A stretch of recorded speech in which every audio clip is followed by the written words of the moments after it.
At exactly noon on September 16, 1920, the heart of American finance was torn open by a single perfectly timed detonation.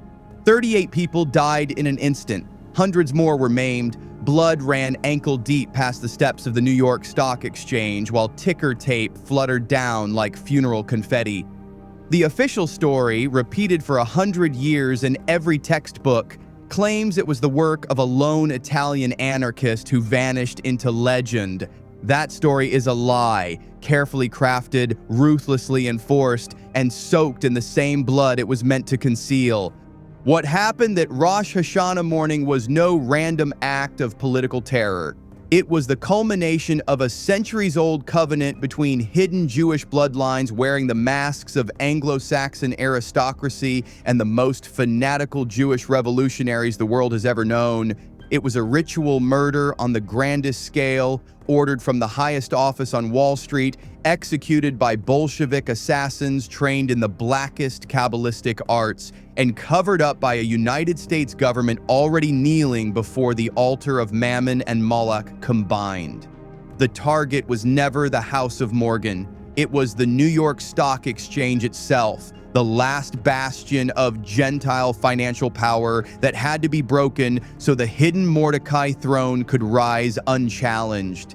This is the true forbidden history of the Wall Street bombing of 1920, the day J.P. Morgan, descendant of Marano sorcerer financiers, secret master of both the Federal Reserve and the Scottish Rite, commanded his Jewish Bolshevik death squad to offer up a mass human sacrifice on the holiest day of the Jewish year.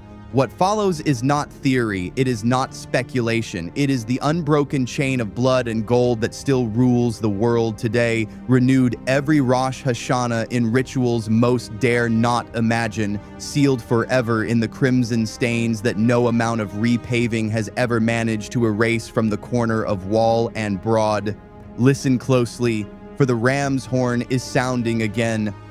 The conspiracy did not begin in 1920. It began centuries earlier in the candlelit ghettos of Spain and Portugal when Sephardic Jewish families, masters of alchemy, usury, and secret Kabbalah, were forced to convert or flee during the Inquisition.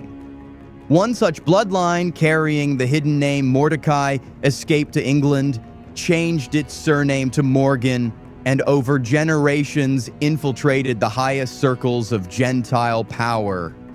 By the time John Pierpont Morgan was born in 1837, the family had perfected the art of wearing the mask.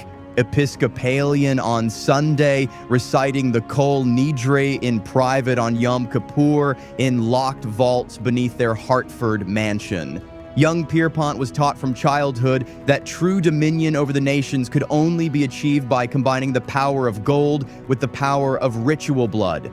In the marble corridors of 23 Wall Street and in the private reading room of his Madison Avenue palace, Morgan kept two sets of books, one of bonds and railroads, the other of grimoires bound in black leather, annotated in Hebrew and Latin. His personal library contained the original Frankist manuscripts that taught that redemption would only come through sin, through the deliberate transgression of every commandment, through the spilling of innocent blood at the turning points of the sacred calendar. By the 1890s, Morgan had already orchestrated the Panic of 1893 and the creation of U.S. Steel, but these were merely financial rehearsals for the far greater ritual he now planned, the consecration of American finance through a mass human sacrifice performed on Rosh Hashanah, the day when, according to the Zohar, the fate of the world is weighed and sealed. Across the ocean, in the freezing wooden study houses of Vilna, Odessa, and Warsaw, the antagonist Jewish Bolsheviks were simultaneously being prepared for their role. Leon Trotsky, Lev Davidovich Bronstein, Grigory Zinoviev, Hirsch Apfelbaum, Lev Kamenev, Rosenfeld, Yakov Sverdlov. These men were not merely revolutionaries, they were initiates of a dark current within Judaism that believed the Messianic era could only be hastened by drowning the old world in blood. They openly spoke in their plans in Yiddish. The Goyim must be sacrificed like the Passover lamb so that Israel, meaning the hidden elite, not the Jewish people, could rule forever. Jacob Schiff, Paul Warburg, and the Kuhn Loeb Network, all secretly answering to Morgan's hidden Mordecai bloodline, funneled tens of millions of dollars in gold to these killers. In return, the Bolsheviks promised to send their most skilled ritual assassins to America when the hour came. The contract was sealed in 1916 aboard a sealed train that carried Lenin across Germany. The Romanovs would be the first royal blood offering. Wall Street would be the second and greater one. When the guns of November 1918 fell silent, the antagonist Jewish Bolsheviks poured into America like a black tide. They arrived under false Italian, Russian, and Polish passports provided by Morgan-controlled shipping lines, in the cellars of kosher restaurants on the Lower East Side, in abandoned breweries in Brooklyn, in the back rooms of Yiddish theaters. They gathered to plan the great Rosh Hashanah slaughter. Emma Goldman, Alexander Borkman, and dozens of lesser-known Odessa cutthroats met nightly, spreading maps of Lower Manhattan across tables still sticky with chicken fat and blood. They spoke openly of the final Tashlich, the casting away of the sins of Israel by drowning Gentile Manhattan in a river of blood. J.P. Morgan himself, now fully embracing the Mordecai identity in private, received these killers aboard his yacht Corsair III, anchored in the Hudson under the cover of night.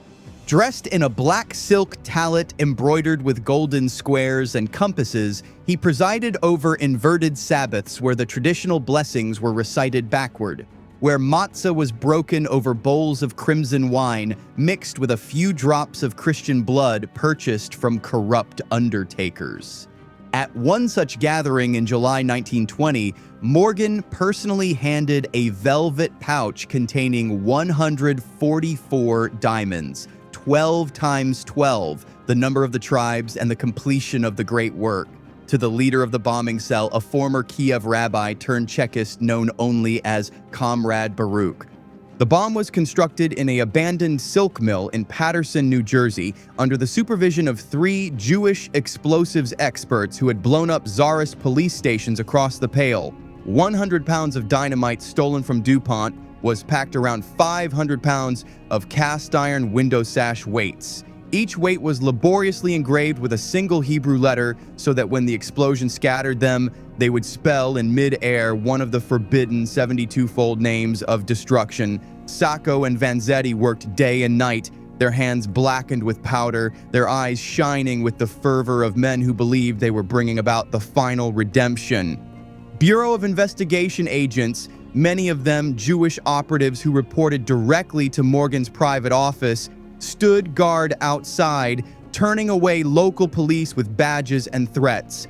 Every warning letter sent to the NYPD throughout the summer of 1920 was intercepted and burned or marked Jewish New Year coincidence, ignore. The morning of September 16, 1920, Rosh Hashanah 5681, dawned with a sky the color of fresh blood. From every synagogue in New York, the shofar sounded its piercing, broken cry, and in the hidden chambers of power, the same cry was answered by the low rumble of a horse-drawn wagon entering the financial district. The driver, Moish the Silent, a former ritual slaughterer from Zhytomyr, parked the wagon directly opposite the steps of the New York Stock Exchange. He tied the reins, touched the mezuzah hidden in his coat lining, and walked away, whispering the Shema. At 12:01 p.m., the precise moment when tradition demands the longest blast of the ram's horn, J.P. Morgan stood at his office window on the corner of Wall and Broad, a silk kippah concealed beneath his Homburg, eyes blazing with messianic fire. He raised a small silver cup of consecrated wine and spoke the words that would seal the covenant forever.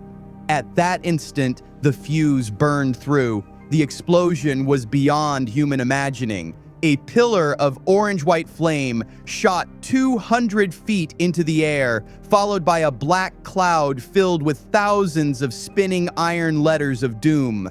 The sash weights, each engraved fragment now a flying blade of judgment, sliced through the crowd like the angel of death passing over Egypt in reverse. Men were decapitated as they stepped from trolley cars. Women were torn in half at the waist. Horses were vaporized into red mist. Ticker tape machines continued to chatter even as their operators' heads rolled across the floor. The facade of the stock exchange collapsed inward, burying dozens of Gentile brokers beneath slabs of Tennessee marble. Blood ran in rivers down the steps and into the subway grates. 38 died instantly. Hundreds more crawled through the slaughter, leaving crimson handprints on the walls of the House of Morgan, which itself suffered only cosmetic scars, protected, the initiates knew, by the inverted blessing spoken aboard the Corsair. Sacco stood on a nearby rooftop, arms outstretched, tears of ecstasy streaming down his face as he screamed in Italian and Yiddish that the age of redemption had finally come. Vanzetti, hidden in Trinity Churchyard, danced a frantic Hasidic whirl, his red flag soaked in chicken blood, now indistinguishable from the blood of the street. Before the first fire engine arrived, bureau agents with unmistakable Eastern European features were already on the scene, gathering every iron fragment bearing Hebrew letters, every scrap of cloth embroidered with occult symbols. Witnesses who babbled about hearing Yiddish curses or seeing a driver with payat beneath his cap were quietly taken away in unmarked cars. By nightfall, the narrative was set in stone. A lone Italian anarchist named Mario Buddha had acted alone. The words Rosh Hashanah, Jewish, and ritual never appeared in a single police report. Sacco and Vanzetti, conveniently arrested months earlier on a staged streetcar robbery, now became the perfect scapegoats. Their 7-year trial for an unrelated payroll murder served as brilliant misdirection. The American public argued about 2 innocent workers, while the true architects of the ritual slaughter walked free. Morgan personally donated huge sums to their defense, ensuring the farce continued until the electric chair finally silenced them forever on August 23, 1927, an execution timed, not coincidentally, to the eve of Tisha B'Av, another day of destruction on the Jewish calendar. Every trace of the true conspiracy was erased. Files disappeared in accidental bureau fires. The engraved sash weights were melted down and recast into the bronze doors of the new Federal Reserve Bank of New York. The crater in the street was filled with concrete mixed, according to whispered legend, with ashes from the clothing of the dead. Morgan's empire grew richer than ever, swallowing the ruined Gentile firms that had dared compete with the hidden Mordecai bloodline. The great blood libel of Rosh Hashanah 1920 was never a one-time event. It was the founding sacrifice of the modern financial occult order that rules the world to this day. Every subsequent market crash, every war, every revolution follows the same pattern: terror on a symbolically charged date, followed by massive transfer of wealth into the same hidden hands. The same crypto-Jewish bloodlines that funded Lenin and orchestrated the Wall Street slaughter still control the central banks, still consult the Hebrew calendar before major moves, still gather in private dining rooms above the stock exchange on certain September afternoons. Walk past the corner of Wall and Broad at noon on any Rosh Hashanah. The pavement has been replaced dozens of times, yet when the sun strikes at the correct angle, the reddish stains reappear. Blood that is soaked through concrete, through time itself. On certain years, when the planetary alignment mirrors that of 1920, black limousines arrive after closing. Men in tailored suits bearing the subtle insignia of the Scottish Rite and the Star of David place a single iron sash weight still bearing its ancient Hebrew letter at the exact spot where the wagon stood. They pour a libation of red wine mixed with a drop of blood, recite the blessing Morgan spoke a century ago, and vanish into the crowd. The ram's horn sounded once, and the world changed forever. The books of life and death were signed in dynamite iron and the blood of 38 innocents. The empire of the hidden Mordecai was anointed on that day, and it has never stopped feeding. The sacrifice is not over. It is renewed every year in silence and secrets and in the ceaseless turning of the great wheel of finance that grinds nations into dust. The masters still keep the feast, and the blood of Rosh Hashanah 1920 still cries from the ground, unanswered, unatoned, and eternally satisfied. Thank you for watching. If you enjoyed this and would like to see more, please like the video and subscribe to the channel. Make sure to hit the bell so you are notified when a new video is dropped. Until next time, uncover the truth and question the past.